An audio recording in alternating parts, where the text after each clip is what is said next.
Keberanian di masa krisis. Dalam hal inilah kasih Allah sempurna di dalam kita, yaitu kalau kita mempunyai keberanian percaya pada hari penghakiman. Karena sama seperti Dia, kita juga ada di dalam dunia ini. 1 Yohanes 4 ayat 17.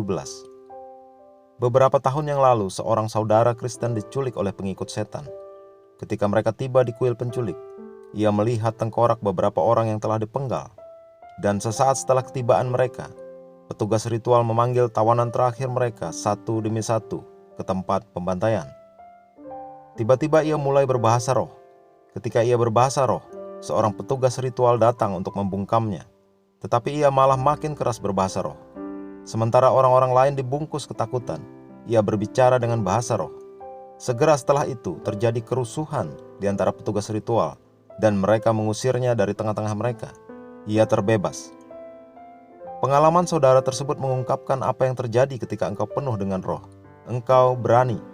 Di saat masalah datang, kuasa Roh Kudus bangkit di dalammu. Kata-kata akan keluar darimu dalam tempat penampungan kekuatan ilahi. Kemenangan dijamin di dalam kepenuhan roh. Ketika masalah datang, engkau siap. Engkau berani di masa krisis. Kata penghakiman berasal dari bahasa Yunani, krisis, turunan dalam bahasa Inggris, krisis, menggambarkan suatu masa kesulitan atau bahaya yang bertubi-tubi. Ada beberapa kali ketika dikatakan bahwa seorang Kristen sedang bepergian di dalam bis, dan ada kecelakaan fatal, dan semua orang mati. Apakah seorang Kristen seharusnya mati bersama mereka? Tidak, ia seharusnya memiliki keberanian di masa krisis. Ia bisa saja menyatakan pada masa itu, di dalam nama Yesus aku selamat, aku tidak mati.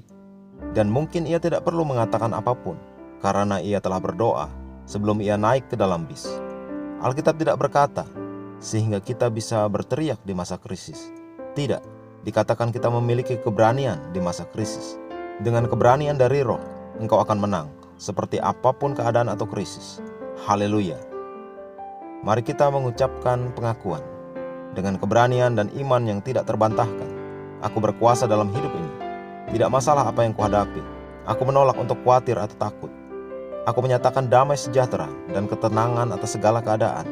Aku berani dan percaya diri untuk menghadapi hidup dan menang, karena lebih besar Dia yang ada di dalam aku daripada dia yang ada di dunia ini. Haleluya.